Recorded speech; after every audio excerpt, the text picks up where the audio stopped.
Buenos días. Hoy, en la fiesta de la dedicación de la Basílica de Letrán, vamos a tomar el Evangelio de San Juan en el capítulo 2, versos del 13 al 22. Cuando se acercaba la Pascua de los judíos, Jesús llegó a Jerusalén y encontró en el templo a los vendedores de bueyes, ovejas y palomas, y a los cambistas por sus mesas. Entonces hizo un látigo de cordeles y los echó del templo con todo y sus ovejas y bueyes.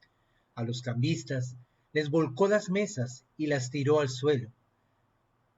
A los que vendían palomas les dijo: quiten todo de aquí y no conviertan en un mercado la casa de mi Padre. En este momento sus discípulos se acordaron de lo que estaba escrito: el celo de tu casa me devora. Después intervinieron los judíos para preguntarle: ¿qué señal nos das de que tienes autoridad para actuar así? Jesús les respondió: destruyan este templo y en 3 días lo reconstruiré. Replicaron los judíos: 46 años se ha llevado la construcción del templo, ¿y tú lo vas a levantar en 3 días? Pero él hablaba del templo de su cuerpo. Por eso cuando resucitó Jesús de entre los muertos, se acordaron sus discípulos de que había dicho aquello y creyeron en la Escritura y en las palabras que Jesús había dicho. Palabra del Señor. Gloria a ti, Señor Jesús.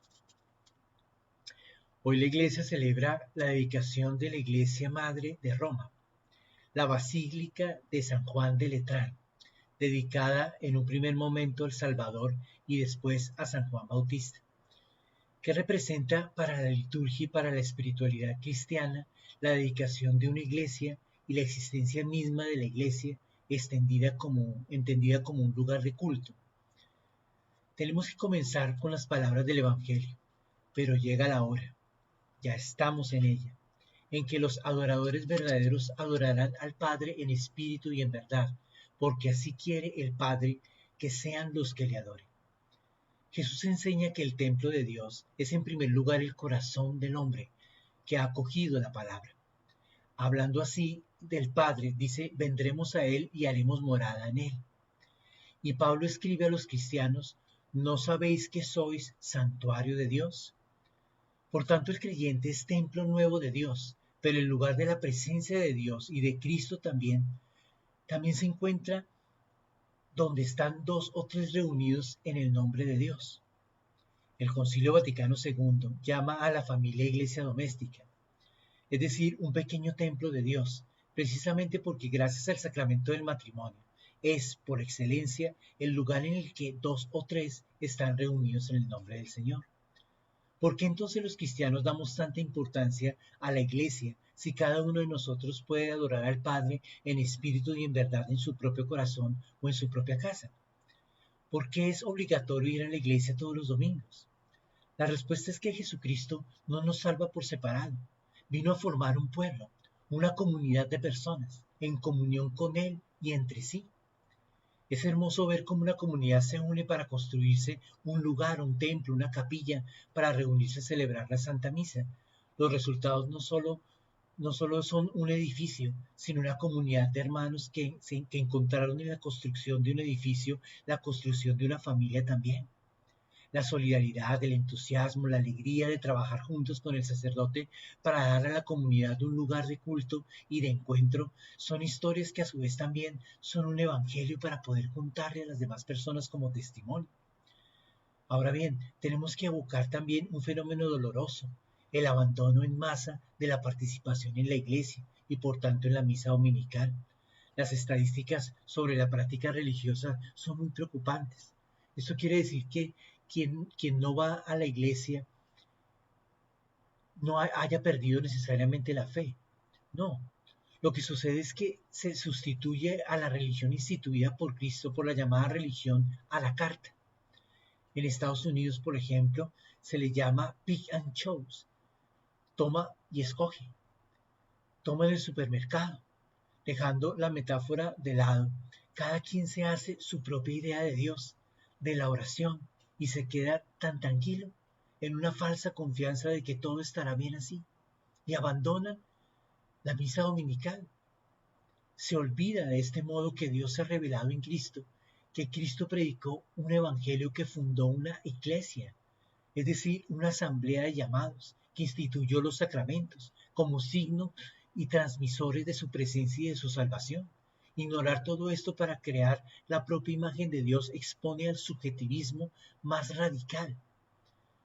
Uno deja de confrontarse con los demás, solo lo hace consigo mismo.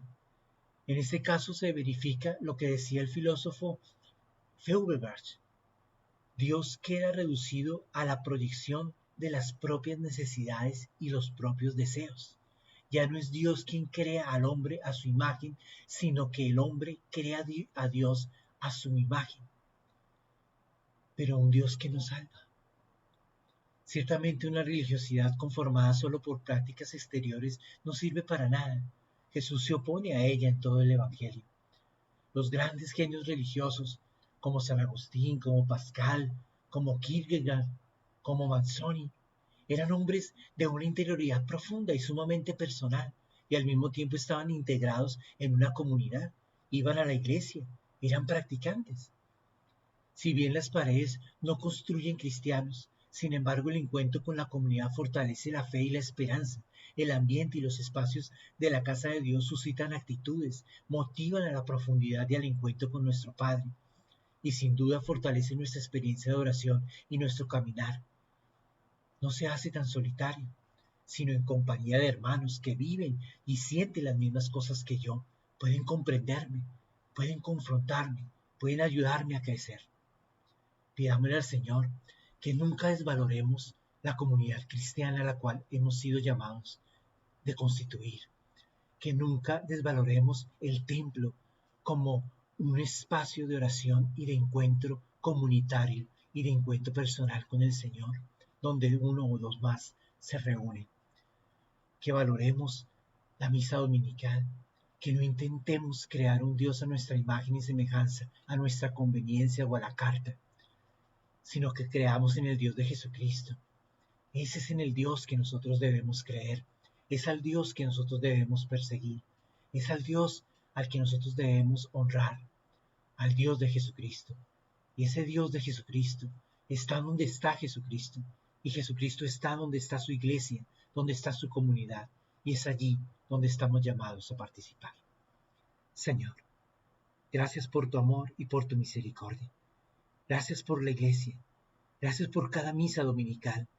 Gracias porque nos llamas a congregarnos, a alabarte y bendecirte en comunidad, a descubrir que no estamos solos, a descubrir que estamos en comunidad caminando, que hay muchos hermanos que sufren tal vez las mismas necesidades que yo y que juntos podemos salir adelante, animarnos en el camino de la fe, a soportar nuestras cargas, pero también a alabar juntos la gloria y la majestad de tu nombre. Gracias, Señor, por la iglesia. Permítenos honrarte en ella siempre. Amén. El Señor esté con vosotros. Y la bendición de Dios Todopoderoso, Padre, Hijo y Espíritu Santo descienda sobre vosotros y os acompañe siempre. Un feliz día para todos.